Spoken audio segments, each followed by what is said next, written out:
Duncan, you're now in Brunsum in the Netherlands. Were your athletes in a shape to go for a world record? Yeah, Martin Mathati, no doubt, is in shape.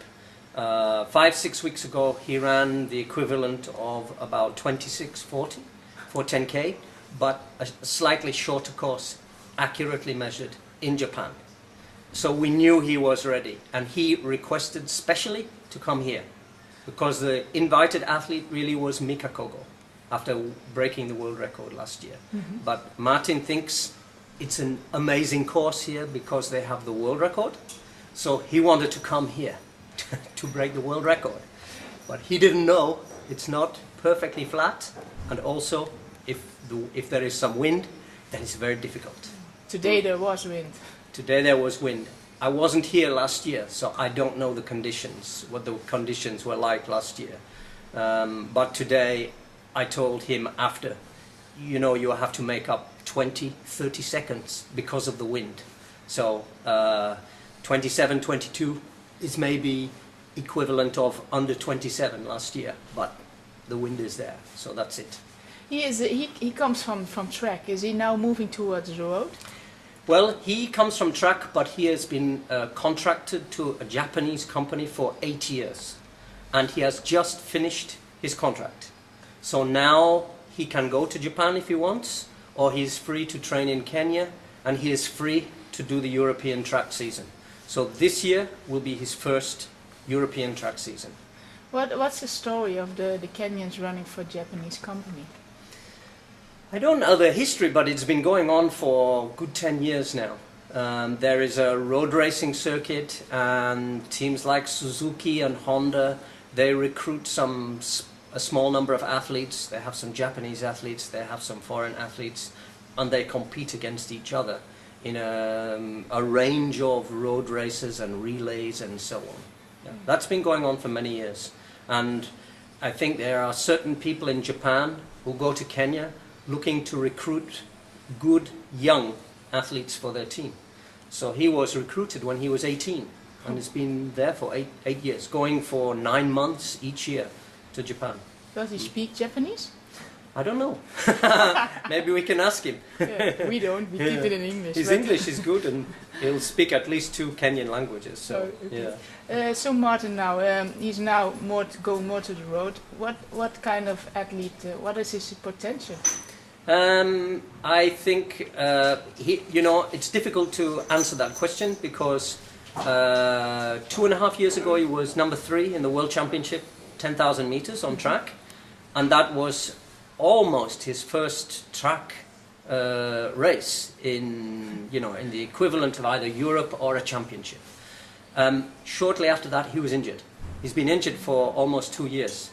And only in the last 6 months has he been running freely again. Yeah. So I was with him in Kenya last year, and he was still unable to train. So it's during the last year that he has got running again and done these great times in Japan only recently. Do you see differences between Mikako and Martin? Mathati? Well, I think Martin is a bit of an unknown because he has been, it's like a cocoon in Japan. You're out of the main circuit. So whereas Mika has been doing cross country, he's been winning some big cross countries in Europe, he's been doing some big road races in Europe, and also been doing 5,000 meters on the track, which is not his best distance, but he's been running well at that, and then also some good 10,000. So he has been free to do what is right, and we've been able to direct him with his preparation and his seasons, and because we have communication with our training camp in Kenya, we are able to see when he is ready for races.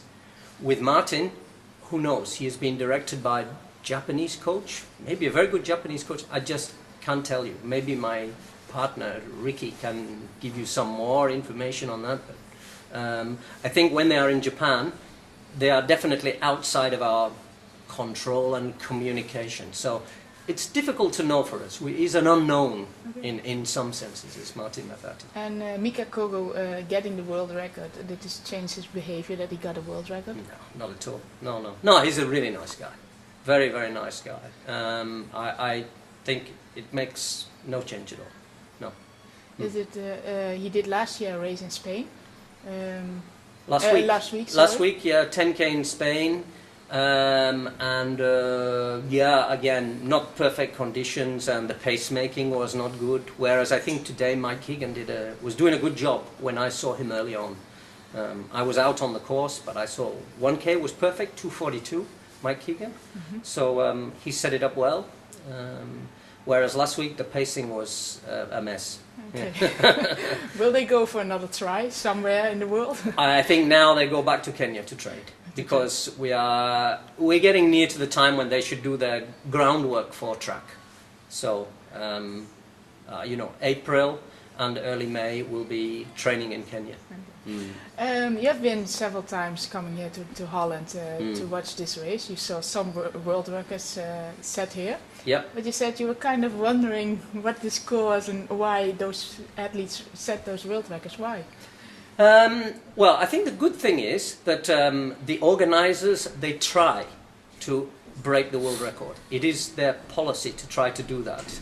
So they are not trying to put together 6, 7, 8, 9 African runners who can just run well against each other. Their purpose is to try to break the world record. If you do that, you need to set it up for someone and give him some help, some assistance. You know, world records are not easy. So to break a world record is not just going to happen randomly in a road race. Now all the world records are so hard that you have to try, you have to prepare. So the first time I came here with some Kenyans who were capable of breaking the world record, but there was an Ethiopian runner called Waku Bikila from another group. And he came here and he just sat in behind our runners. And of course, our runners were thinking, why should we take you to the world record? So of course, then it became a tactical race and the world record was gone. And Waku Bikila beat my runners. Yeah. Which was fine, no problem. I have no problem with honest, open races. But I said to the organizer, if you want to break the world record, you can't have someone come and sit behind our runners and let them be like pacemakers for them. They will be pacemakers for each other. Either you get that manager to bring his group and try and do it, or you get us to come and do it. I don't mind, but you can't do it by having a series of random runners put together. You have to, make it a policy that you want to break the world record, and then you bring a group of people who will work together and help each other. Last question. You are now a manager, but suppose you were a race organizer. Right. And you have the Kenyans, and you have the story that sometimes people, the audience, other people say, we don't like 10, 20 people, 20 Kenyans coming. As a race organizer, if you would be a race organizer, what kind of race would you think would be interesting to organize? Oh, I'm sure that people like to in this town here like to know that their town has the world record. It's fantastic. So, you can have maybe different policies in different years, but if you want to break the world record, then you have to bring. There's no point trying to bring maybe a couple of English runners and a couple of German runners. They can't do it. The standard now is so high. You have to be born at high altitude and train in those conditions and be the top of the pyramid of athletics in Kenya or Ethiopia or Uganda, something like that. So if you want to break the world record, you have to bring those guys. If you want an open race, of course, you can invite whoever you want. But if you invite 2 or 3 very good Kenyans, even if you invite some Mexicans and Americans and so on, the Kenyans are still normally going to beat the other runners. It's just, it's a matter of, in those countries there are hundreds of people training at this level. And I know in my own country, England, we had a great tradition of middle distance running, but that was before the world was open to African runners. And now that African runners can easily get here, they have managers who bring them here. The goalposts have been moved, as we say. The standard has been raised, and only the best can do it, and they are from Africa, I'm afraid. Thank you very much. That's okay.